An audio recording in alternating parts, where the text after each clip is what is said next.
जय हिंद दोस्तों, 10 on 10 के इस YouTube चैनल पर एक बार फिर आप सभी का स्वागत है। हर दिन की तरह आज फिर SSC GD का इम्पोर्टेंट क्वेश्चंस लेकर आई हूँ जो एग्ज़ाम में कई बार आ चुके हैं।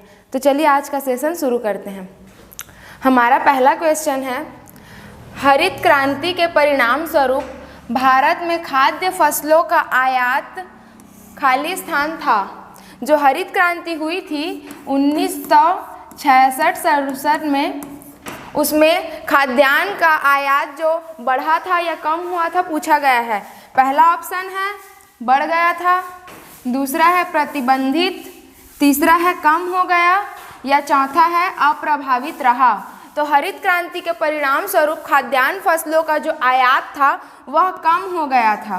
तो इसका सही आंसर हो जाएगा सी। इसमें जो है खाद्यान्न फसल का आयात कम हो गया था और निर्यात बढ़ गया था। अगला क्वेश्चन देखते हैं।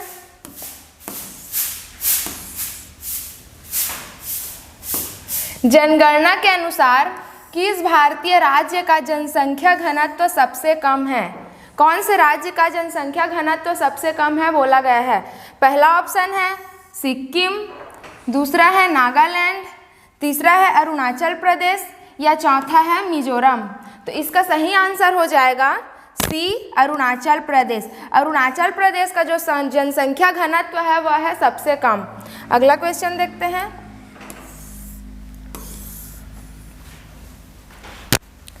घरेलू मुद्रा के संदर्भ में विदेशी मुद्रा की एक इकाई की कीमत खाली स्थान कहलाती है।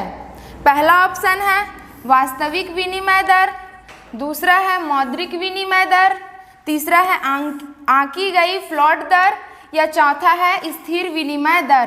तो इसका सही आंसर हो जाएगा बी, मौद्रिक विनिमय दर। जो घरेलू मुद्रा के संदर्भ में विदेशी मुद्रा की एक इकाई की कीमत जो है मौद्रिक विनिमय दर कहलाती है। अगला क्वेश्चन देखते हैं। सरकार की प्राप्तियां जो देयता सृजित करती है या वित्तीय परिसंपत्तियों को कम करती है खाली स्थान कहलाती है। पहला ऑप्शन है सेवा करार, दूसरा है आरक्षित, तीसरा है पूंजीगत प्राप्तियां या चौथा है राजस्व प्राप्तियां। तो इसका सही आंसर हो जाएगा सी, पूंजीगत प्राप्तियां। जो सरकार की प्राप्ति है जो देयता सृजित करती है या वित्तीय परिसंपत्ति को कम करती है वह पूंजीगत प्राप्तियां कहलाती है। अगला क्वेश्चन देखते हैं।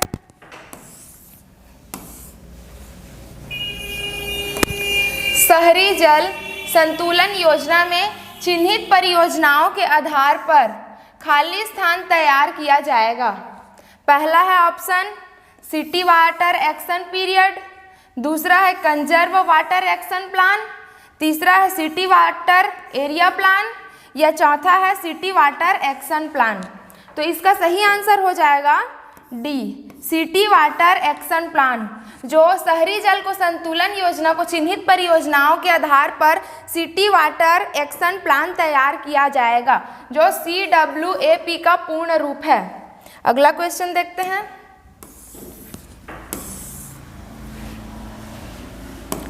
भारतीय प्रतिभूति और विनिमय बोर्ड सेबी की पहली महिला प्रमुख कौन बनी है? पहला ऑप्शन है सामांथा क्रिस्टोफोरेटी, दूसरा है मंजरी जरूहर, तीसरा है माधवी पुरी बुच या चौथा है गीता गोपीनाथ। तो इसका सही आंसर हो जाएगा सी, माधवी पुरी बुच। जो सेबी की पहली महिला प्रमुख थी वह है माधवी पुरी बुच। जो सेबी है उसका स्थापना 12 अप्रैल 1988 को हुआ था, परंतु इसे मान्यता 1992 में मिली और इसका मुख्यालय है मुंबई और इसके अध्यक्ष अजय त्यागी।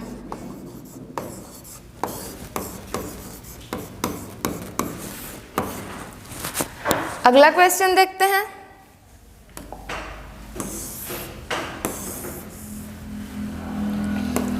हरित क्रांति के दौरान किसानों ने खाली स्थान का उपयोग करके फसलों की खेती की।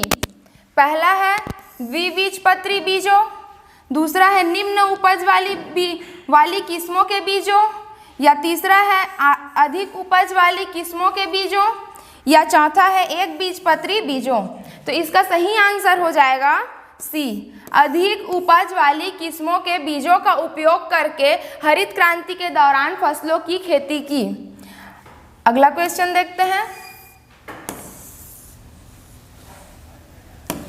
एक वर्ष में उत्पादित खाली स्थान वस्तुओं और सेवाओं का कुल मूल्य राष्ट्रीय आय को निरूपित करता है। पहला ऑप्शन है अपूर्ण, दूसरा है व्यावसायिक, तीसरा है अंतिम, या चौथा है मध्यस्थ।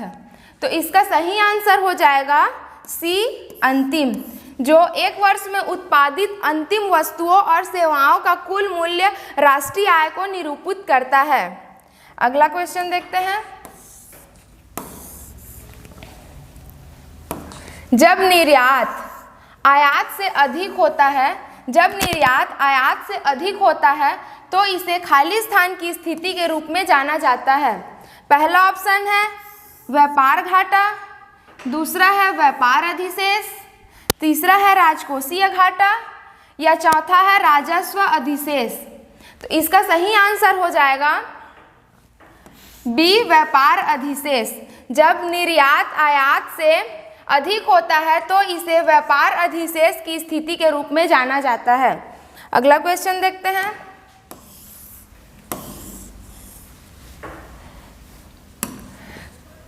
किसके दौरान मुख्य फोकस सार्वजनिक क्षेत्र पर था और इस दौरान देश में तेजी से औद्योगिकरण लाने की योजना बनाई गई थी? पहला है भारत में दूसरी पंचवर्षीय योजना, दूसरा है भारत में प्रथम पंचवर्षीय योजना, तीसरा है भारत में तीसरी पंचवर्षीय योजना, या चौथा है भारत में पांचवी पंचवर्षीय योजना।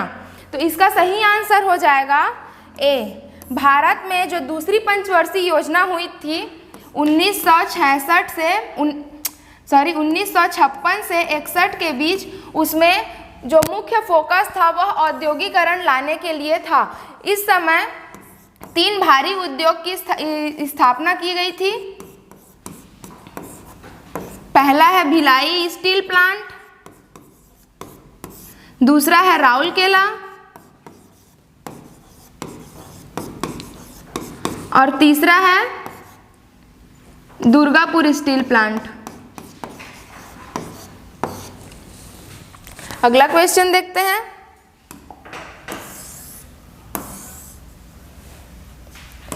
निम्नलिखित में से कौन सा हरित क्रांति का एक लाभ है?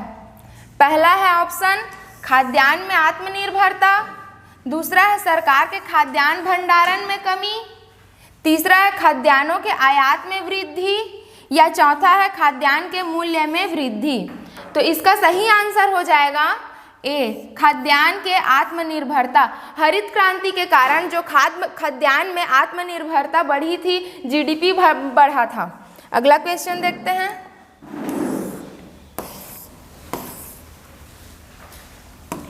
तीसरी पंचवर्षीय योजना का उद्देश्य भारत को खाली स्थान बनाना था। पहला है आत्मनिर्भर, दूसरा है एक सूचना तकनीकी राष्ट्र, तीसरा है आश्रित, या चौथा है न्यून।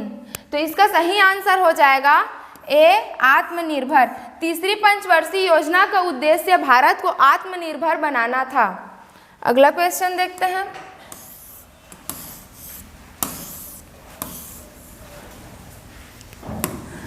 राष्ट्रीय आय की गणना की खाली स्थान विधि में हम उत्पादित वस्तुओं और सेवाओं के कुल वार्षिक मूल्य की गणना करते हैं यदि एक वर्ष समय की इकाई है। पहला ऑप्शन है खरीद, दूसरा है ऋण, तीसरा है उत्पाद, या चौथा है कर। तो इसका सही आंसर हो जाएगा सी, उत्पाद। जो राष्ट्रीय आय की गणना की उत्पाद विधि में हम उत्पादित वस्तुओं और सेवाओं के कुल वार्षिक मूल्य की गणना करते हैं। अगला क्वेश्चन देखते हैं।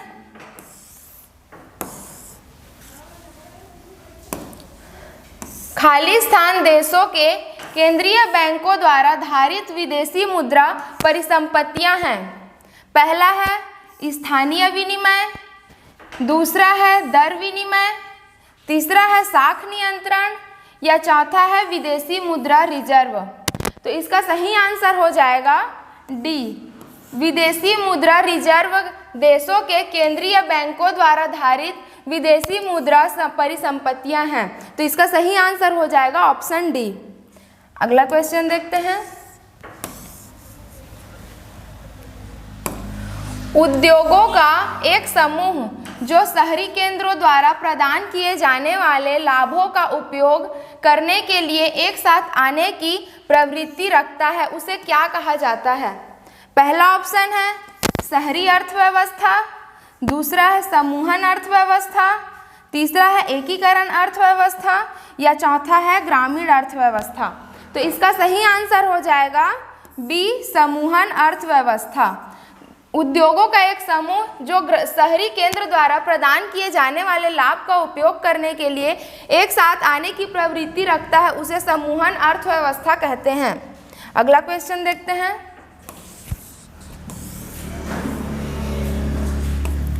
बजट प्रत्येक खाली स्थान हेतु सरकार की अनुमानित प्राप्तियों और व्यय का विवरण है।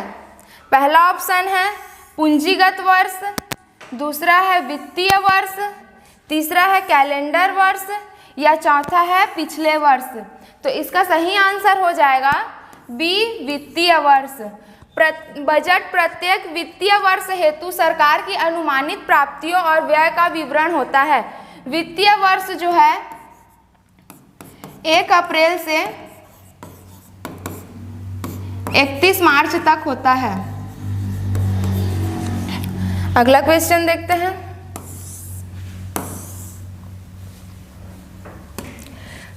खाली स्थान सरकार द्वारा आवश्यक कुल उधार का एक संकेत है। ऑप्शन है पहला राजकोषीय घाटा, दूसरा है राजकोषीय शेष, तीसरा है राजकोषीय अधिशेष या चौथा है राजकोषीय वृद्धि। तो इसका सही आंसर हो जाएगा ऑप्शन नंबर ए, राजकोषीय घाटा जो है वह सरकार द्वारा आवश्यक कुल उधार का एक संकेत होता है। राजकोषीय घाटा जो है वह सरकार के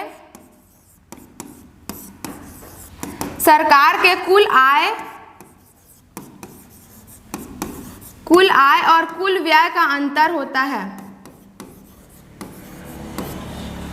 सरकार को कितना लाभ हुआ है और कितना खर्च हुआ है, उन दोनों का अंतर ही राजकोषीय घाटा कहलाता है। अगला क्वेश्चन देखते हैं। आरबीआई के निम्नलिखित मौद्रिक लिखितों में से कौन सा प्रकृति में गुणात्मक है? पहला है आरक्षित नगद अनुपात, दूसरा है मोरल सुएशन, तीसरा है खुला बाजार कार्यवाही और चौथा है बैंक दर। तो इसका सही आंसर हो जाएगा बी, मोरल सुएशन। अगला क्वेश्चन देखते हैं। भारत में पंचवर्षीय योजनाओं के लिए अंतिम अनुमोदन प्राधिकरण था।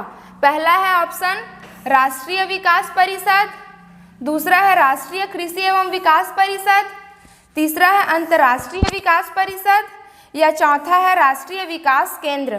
तो इसका सही आंसर हो जाएगा ए, राष्ट्रीय विकास परिषद। जो भारत में पंचवर्षीय योजनाओं के लिए अंतिम अनुमोदन प्राधिकरण वह राष्ट्रीय विकास परिषद था। अगला क्वेश्चन देखते हैं। भारत की 8वीं पंचवर्षीय योजना खाली स्थान के कारण विलंबित हुई थी। जो 8वीं पंचवर्षीय योजना है वह किसके कारण विलंबित हुई थी पूछा गया है। पहला है ऑप्शन वैश्विक निर्धनता में वृद्धि, दूसरा है केंद्र में राजनीतिक अनिश्चितता, तीसरा है तकनीकी की कमी या चौथा है कम कृषि उत्पादन। तो इसका सही आंसर हो जाएगा बी, केंद्र में राजनीतिक अनिश्चितता। जो 8वीं पंचवर्षीय योजना है वह केंद्र के राजनीतिक अनिश्चितता के कारण ही विलंबित हुई थी। अगला क्वेश्चन देखते हैं।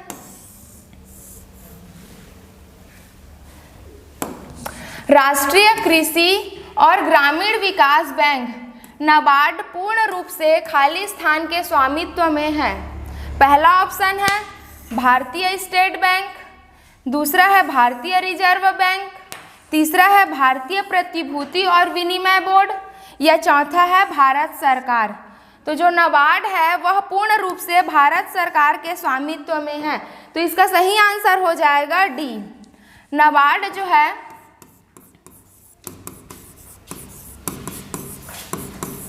नाबार्ड की स्थापना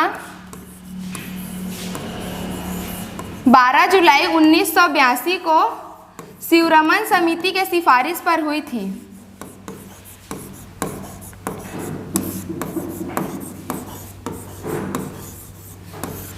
इसके अध्यक्ष जो हैं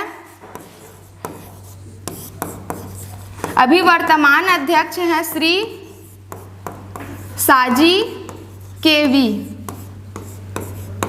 इसके पहले जो थे वह है जी.आर. चिंतला। नाबार्ड जो है वह एक पुनर्वित्त संस्था है।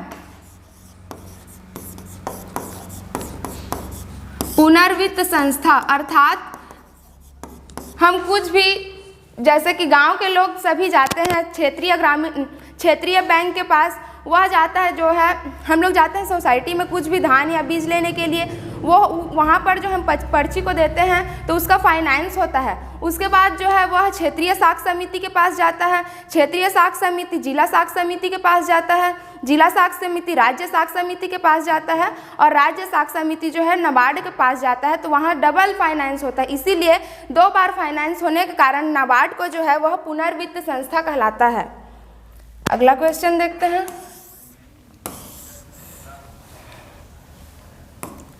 भारत में अधिकतम मुद्रास्फीति वर्ष खाली स्थान में 25.2% दर्ज की गई थी, जो मुख्य रूप से उसके पिछले वर्ष खरीफ फसलों के खराब हो जाने और कच्चे तेल के मूल्यों में बढ़ोतरी के कारण हुआ था।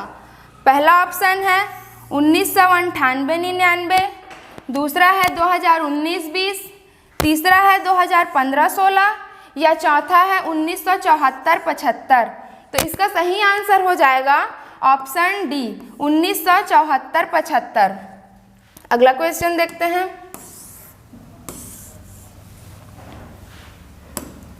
SME का पूर्ण रूप स्मॉल एंड खालिस्तान इंटरप्राइजेस है।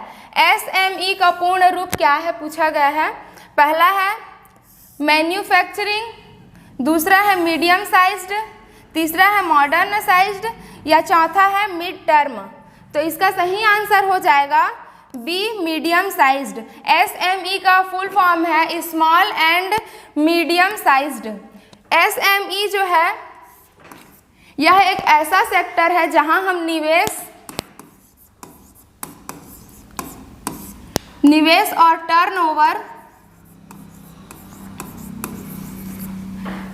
और टर्नओवर एक विशिष्ट स्तर से कम करते हैं, इसीलिए उसे स्मॉल एंड इंटरप्राइजेस सेक्टर कहा गया है।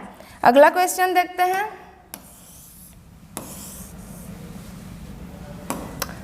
खाली स्थान को 5वीं पंचवर्षीय योजना के दौरान पेश किया गया था। पहला है दिवा विद्यालय, दूसरा है न्यूनतम आवश्यकता कार्यक्रम, तीसरा है बेटी बचाओ, या चौथा है स्वच्छ भारत। तो इसका सही आंसर हो जाएगा बी न्यूनतम आवश्यकता कार्यक्रम। जो न्यूनतम आवश्यकता कार्यक्रम है उसे 5वीं पंचवर्षीय योजना के दौरान पेश किया गया था। अगला क्वेश्चन देखते हैं।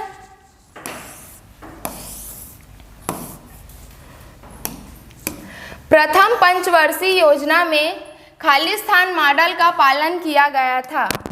पहला है एकीकरण, दूसरा है महान लोविस, तीसरा है पूंजी, या चौथा है हेरोड डोमर। जो है प्रथम पंचवर्षीय योजना में हेरोड डोमर मॉडल का पालन किया गया था। तो इसका सही आंसर हो जाएगा डी। जो प्रथम पंचवर्षीय योजना में इसमें दामोदर घाटी परियोजना,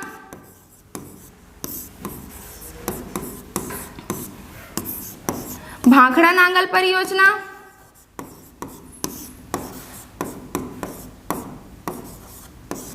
और है हीराकुंड परियोजना। तीनों का निर्माण किया गया था।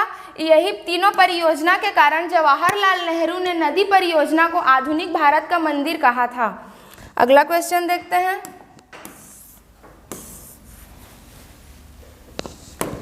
जनता के खाली स्थान को ध्यान में रखते हुए सरकार द्वारा सब्सिडी प्रदान की जाती है। पहला ऑप्शन है कल्याण, दूसरा है पसंद, तीसरा है घनत्व या चौथा है प्रकृति। तो इसका सही आंसर हो जाएगा ए कल्याण। जनता के कल्याण को ध्यान में रखते हुए सरकार जो है सब्सिडी प्रदान करती है। अगला क्वेश्चन देखते हैं।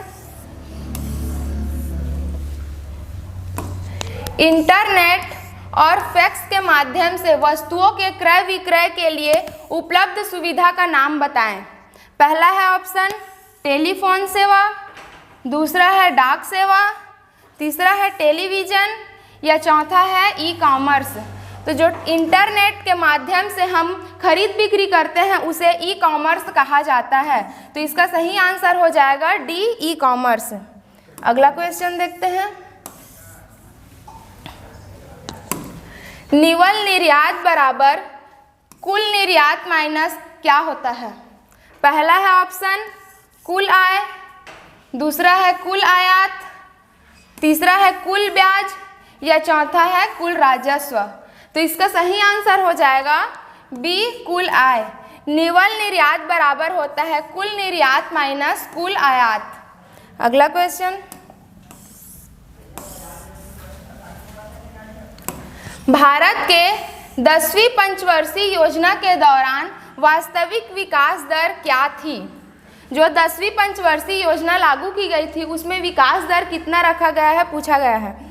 पहला है 6.2%, दूसरा है 7.6%, तीसरा है 7% या चौथा है 5%। तो इसका सही आंसर हो जाएगा बी 7.6%। 10वीं पंचवर्षीय योजना का विकास दर 7.6% रखा गया था। अगला क्वेश्चन देखते हैं। जनगणना 2011 के अनुसार भारत का सबसे कम जनसंख्या वाला राज्य कौन सा है। पहला है ऑप्शन सिक्किम, दूसरा है मिजोरम, तीसरा है गोवा या चौथा है पंजाब। तो इसका सही आंसर हो जाएगा ए सिक्किम। 2011 के जनगणना अनुसार भारत के सबसे कम जनसंख्या वाला राज्य सिक्किम है। अगला क्वेश्चन देखते हैं। निम्नलिखित में से कौन सा एक कृषि आधारित उद्योग है। पहला है पेट्रो रसायन, दूसरा है लोहा तथा इस्पात, तीसरा है रेशम वस्त्र या चौथा है सीमेंट। तो इसका सही आंसर हो जाएगा सी रेशम वस्त्र। रेशम वस्त्र जो है वह एक कृषि आधारित उद्योग है। अगला क्वेश्चन देखते हैं। प्रथम 7 पंचवर्षीय योजनाओं में खाली स्थान को अधिक महत्व दिया गया। पहला है ऑप्शन आत्मनिर्भरता, दूसरा है आधुनिकीकरण, तीसरा है हिस्सेदारी या चौथा है निर्यात वृद्धि। तो इसका सही आंसर हो जाएगा ए आत्मनिर्भरता। जो प्रथम 7 पंचवर्षीय योजना था उसमें आत्मनिर्भरता पर ज़्यादा जोर दिया गया था। अगला क्वेश्चन देखते हैं।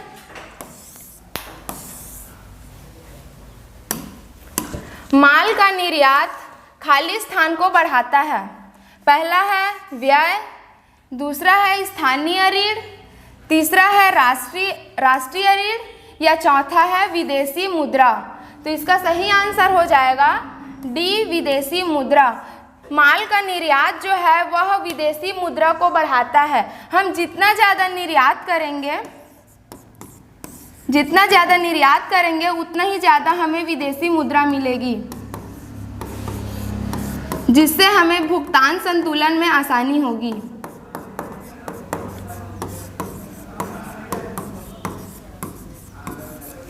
अगला क्वेश्चन देखते हैं।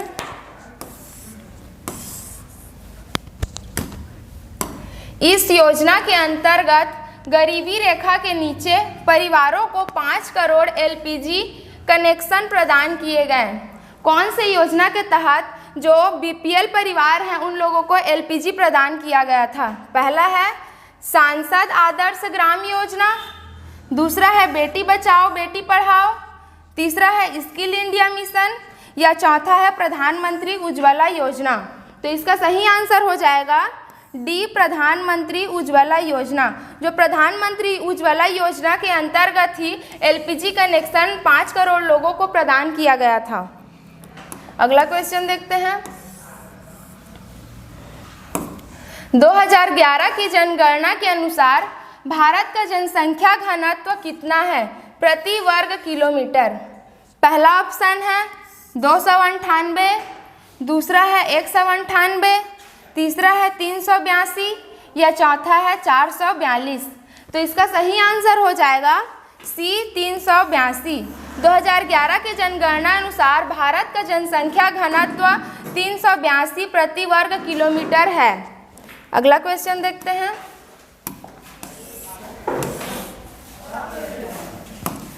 ऋण के लिए सुविधा के रूप में ऋणदाता के पास उधारकर्ता द्वारा गिरवी रखी गई संपत्ति क्या कहलाती है? पहला ऑप्शन है द्विपक्षीय, दूसरा है बहुपक्षीय, तीसरा है एक पक्षीय या चौथा है समपार्श्विक। हम किसी के पास कुछ भी लेते हैं, पैसा लेते हैं तो उसके पास कुछ गिरवी रखते हैं, उसे क्या कहा गया है, पूछा गया है। पहला, तो इसका सही आंसर हो जाएगा डी, समपार्श्विक। जैसे हम ऋणदाता के पास उधारकर्ता द्वारा गिरवी रखी गई संपत्ति जो है वह समपार्श्विक कहलाती है। अगला क्वेश्चन देखते हैं। किस पंचवर्षीय योजना में तीव्र और अधिक समावेशी विकास का अवधारणा गढ़ी गई थी? पहला ऑप्शन है 9वीं, दूसरा है 11वीं, तीसरा है 8वीं या चौथा है 10वीं। तो इसका सही आंसर हो जाएगा बी, 11वीं। 11वीं पंचवर्षीय योजना का लक्ष्य जो है तीव्र और अधिक समावेशी विकास की रखी गई थी। इसमें जो है विकास दर का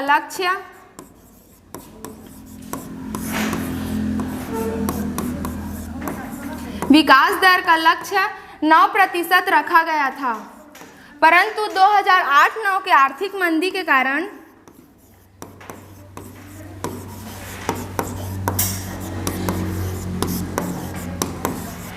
2008-9 के आर्थिक मंदी के कारण इस 9% को घटाकर 8.1% कर दिया गया, जिसमें से लक्ष्य तो रखा गया था 9%, फिर उसे घटाकर किया गया 8.1%, जिससे हमें प्राप्त हुआ कितना, 8%। अगला क्वेश्चन देखते हैं।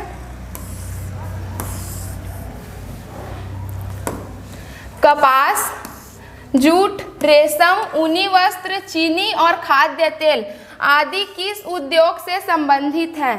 पहला है संयुक्त क्षेत्र उद्योग, दूसरा है भारी उद्योग, तीसरा है कृषि आधारित उद्योग या चौथा है खनिज आधारित उद्योग। तो जो कपास, जूट, रेशम, ऊनी वस्त्र, चीनी, खाद्य तेल है, ये सब जो है वह एक कृषि आधारित उद्योग है जो प्राथमिक क्षेत्र के अंतर्गत आता है। तो इसका सही आंसर हो जाएगा सी। अगला क्वेश्चन देखते हैं। भारत में 2011 की अंतिम जनगणना कितने चरणों में की गई थी? पहला ऑप्शन है 2, दूसरा है 3, तीसरा है 1 या चौथा है 4। तो जो 2011 की अंतिम जनगणना है वह 2 चरणों में की गई थी, तो इसका सही आंसर हो जाएगा ए। अगला क्वेश्चन देखते हैं। खाली स्थान का लक्ष्य इनपुट के प्रापण, सामान्य सेवाओं के लाभ उठाने और उत्पादों के विपणन के संबंध में बड़े पैमाने पर